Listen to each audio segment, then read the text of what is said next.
गहू कोणते वापरावे, त्याचबरोबर गहू वापरण्यापासून ते कुरडई तळेपर्यंत आपण सविस्तर कृती पाहणार आहोत. कुरडई छान पांढरी शुभ्र झालेली आहे, त्याचबरोबर दुप्पट फुलणारी तयार झाली.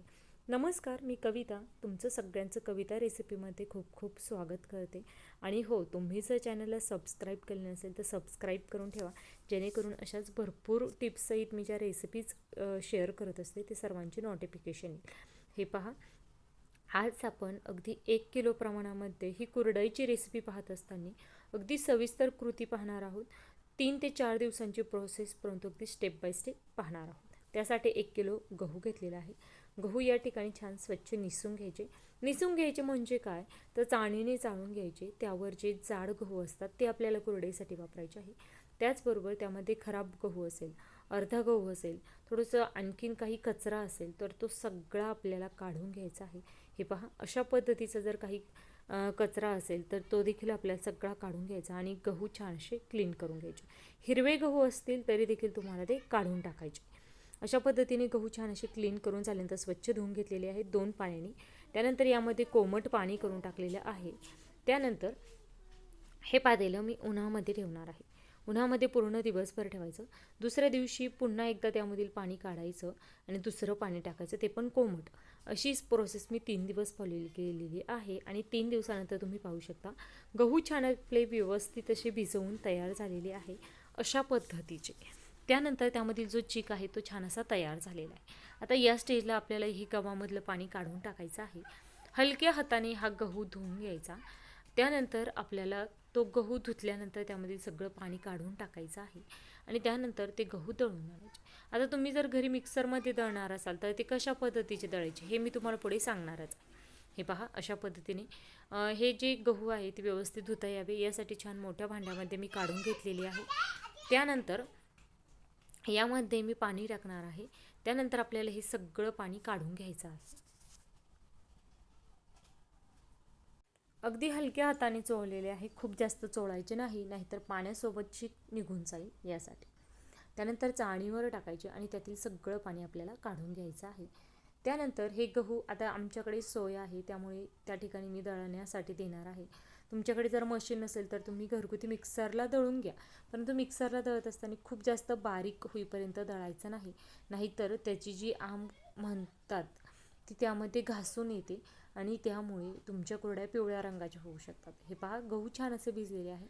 दळल्यानंतर तो एक कशा पद्धतीचे आहे हे आपण पाहूया. हे पहा, अशा पद्धतीचे दळून मिळालेले आहे. घरी मिक्सरला दळताना देखील तुम्हाला अशाच पद्धतीचेच दळायचे आहे. त्यानंतर आपल्याला यामध्ये पाणी टाकायचं आणि हा कोंडा आणि त्यामधील जो चीक आहे तो बाजूला करायचा आहे. अशा पद्धतीने आपल्याला 2 पाण्याने छान असा हा कोंडा पिळून घ्यायचा आहे. त्यासाठी एका पातेल्यामध्ये मी दुसऱ्या पाणी घेतलेलं आहे. त्यानंतर हा कोंडा पिळून घेतल्यानंतर या पाण्यामध्ये टाकणार आहे. त्यानंतर त्या पाण्यामधून पुन्हा एकदा पिळून तो बाजूला करणार आहे. या कोंड्यापासून ज्या बिबड्या तयार केल्या जातात त्याची रेसिपी देखील तुम्हाला येत्या 2 दिवसामध्ये माझ्या चॅनलवर पाहायला मिळणार आहे. त्याचबरोबर या ठिकाणी तुम्ही पाहू शकता परफेक्ट असा या ठिकाणी हा कोंडा आपल्याला बाजूला करायचा आहे. अशा पद्धतीने पिळून घ्यायचा आणि दुसऱ्या पाण्यामध्ये टाकायचा. त्यामुळे काय होईल, तर चीक आपला बाजूला होईल आणि कोंडा देखील आपला बाजूला होईल. हे पहा, अशा पद्धतीने सगळा आपला कोंडा पिळून बाजूला झालेला आहे पहिल्या पाण्यामध्ये. आता दुसऱ्या पाण्यामध्ये सेम तीच प्रोसेस फॉलो करणार आहे. व्यवस्थित असा पाण्यामध्ये छान असा मिक्स करून घ्यायचा. त्यानंतर तो पिळून त्यामधील जो चीक आहे तो बाजूला करून घ्यायचा. त्यानंतर हा जो कोंडा आहे तो शिजवून त्याच्या बिबड्या तयार करण्याची रेसिपी तर पाहणारच आहोत. त्याचबरोबर हा कोंडा पौष्टिक देखील असतो, त्यापासून एक चटणीची रेसिपी देखील तयार होते. तुम्हाला जर माहिती असेल तर कमेंट करून नक्कीच सांगा. त्याचबरोबर तुम्ही या अगोदर कधी बनवली का हे देखील मला कमेंट करून नक्कीच सांगा. या ठिकाणी हा जो कोंडा आहे तो खूप छान पौष्टिक असा असतो. आता आपण या ठिकाणी सगळं गाळून घेतल्यानंतर अशा पद्धतीने वस्त्र गाळ करून हा पूर्ण चीक आपल्याला गाळून घ्यायचा.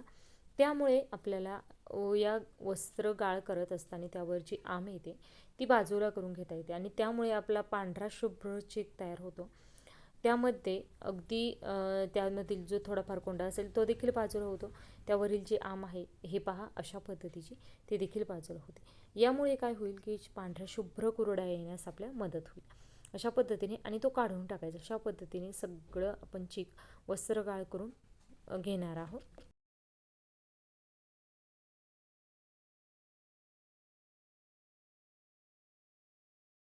सगळा चीक आपला वस्त्रगाळ करून झालेला आहे आणि यानंतर आपण लगेचच या ठिकाणी दुसऱ्या दिवसासाठी त्यामध्ये पाणी टाकून तसाच होता. दुसऱ्या दिवशी सकाळी आपण त्यामधील वरचं जे पाणी आहे ते काढून घेतलेलं आहे आणि थोडंफार जे पाणी राहिलेलं आहे तळाचं ते कशा पद्धतीने काढायचं हे पहा. अशा पद्धतीने ते पाणी काढून घ्यायचं. त्यामधील जो चीक आहे तो पाण्यासोबत जाऊन द्यायचा नाही, जेणेकरून जो तळाशी घट्टसर असा चीक राहतो तो चीक आपल्याला कुरडई करण्यासाठी पाहिजे आहे. जर चीक पातळ राहिला तर पाण्याचं प्रमाण हे चुकतं, तसं होऊ नये यासाठी. हे पहा, छान घट्टसर असा हा चीक राहिलेला आहे. आता पाणी मोजून घेऊया. पाणी साधारणतः या पातेल्याच्या मापाने 1 पातेलं एवढा चीक होणार आहे. त्याच पातेल्याच्या मापाने 1 पातेलं पाणी आणि 1.5 ग्लास एवढं पाणी घेतलेलं आहे. आता हा चीक छान असा फोडून घेऊया. छान घट्टसर असा झालेला होता. आता तो आपण त्या पातेल्याच्या मापाने मोजून घेऊया, जेणेकरून आपला पाण्याचा अंदाज बरोबर आहे का ते पाहूया. चीक मोजून घ्यायचा कोणत्याही भांड्याच्या मापाने आणि त्याच भांड्याच्या मापाने साधारणतः 1 पातेलं चीक असेल तर त्यासाठी 1.5 पातेल्याला थोडंसं कमी एवढं आपल्याला पाणी घ्यायचं आहे. म्हणजे काय तर तुमचा चीक जर पातळ असेल तर तुम्हाला पाणी घेताना वरील जे आपण 1 ग्लास पाणी घेतलेलं आहे ते जरी या ठिकाणी उकळण्यासाठी ठेवलेलं असेल तरी ते काढून बाजूला ठेवायचं. चीक हटवत असताना आवश्यकतेनुसार ते पाणी ॲड करायचं.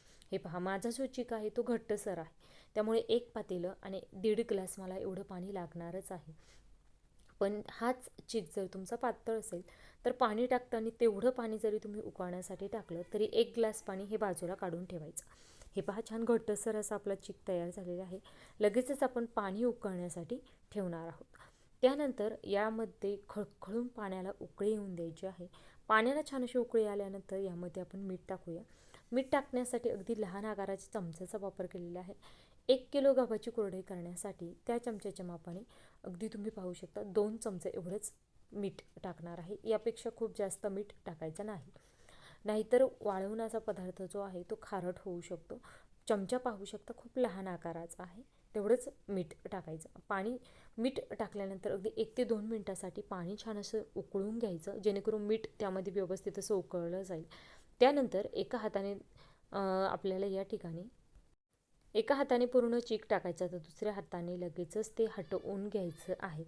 हे हटवत असताना गॅसचा फ्लेम हा मध्यम ठेवायचा, कमी करायचा नाही आणि मध्यम आचेवर हा चीक छान असा हटवून घ्यायचा. हे पहा, एकाच वेळेस आपण सगळं पाणी ते चीक टाकलेलं आहे.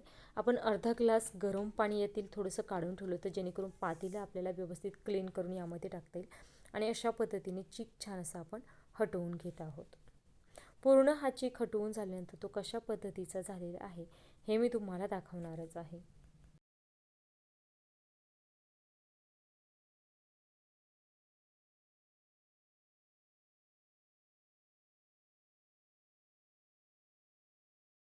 हटवून झाल्यानंतर 5 ते 10 मिनटासाठी मंद आचेवर वाफवण्यासाठी ठेवला होता.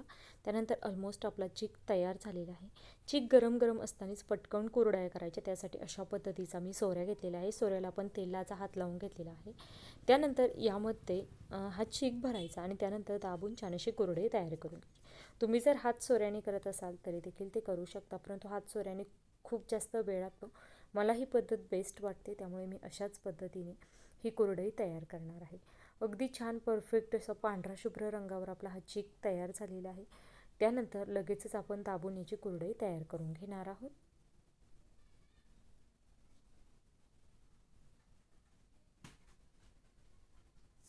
हे पहा, अशा पद्धतीने व्यवस्थित असं गोल फिरवत आपल्याला ही कुरडई तयार करून घ्यायची आणि त्यानंतर ही कुरडई आपण उन्हामध्ये सुकवण्यासाठी ठेवणार आहोत. अगदी तुमच्या आवडीप्रमाणे लहान मोठी किंवा जाड बारीक, कमी वेढे असलेली किंवा जास्त वेढे असलेली कुरडई तुम्ही तयार करू शकता. आता अगदी थोडासा पाण्याचा हात घेऊन छान असा आकार देऊन घ्यायचा. त्यानंतर ही कुरडई आपण वाळण्यासाठी टाकणार आहोत. अगदी प्लास्टिकच्या कागदावर ही कुरडई मी वाळण्यासाठी टाकत आहे. हे पहा, अशा पद्धतीने छान परफेक्ट पांढऱ्या शुभ्र रंगावर ही कुरडई तयार झाली आहे. अशा पद्धतीने आपण सगळ्या कुरडया करून घेतलेल्या आहे. 1 किलो गव्हामध्ये सगळ्या एवढ्या कुरडया तयार झालेल्या आहेत. अगदी ह्या वाळवल्यानंतर किती झालेले आहे हे मी तुम्हाला पुढे व्हिडिओमध्ये दाखवणारच. आणि वाळल्यानंतर आणखीनच छान पांढऱ्या शुभ्र दिसत आहे. तुम्हाला एक कुरडई मी तळून दाखवणार आहे. खूप छान पांढऱ्या शुभ्र रंगावर आपल्या कुरडया तयार झालेल्या आहे. रेसिपी आवडल्यास लाईक, शेअर आणि सबस्क्राईब करा. कमेंट करायला विसरू नका. कमेंट बाजूला सरकून हाईप देखील नक्कीच करा. कुरडई तळण्यासाठी तेल छान कडकडीत गरम असायला हवं. कडकडीत गरम तेलामध्ये अगदी पांढऱ्या शुभ्र रंगावर आपली कुरडई तळून झालेली आहे. अगदी वेळात वेळ काढून तुम्ही माझी ही रेसिपी शेवटपर्यंत पाहिल्याबद्दल धन्यवाद.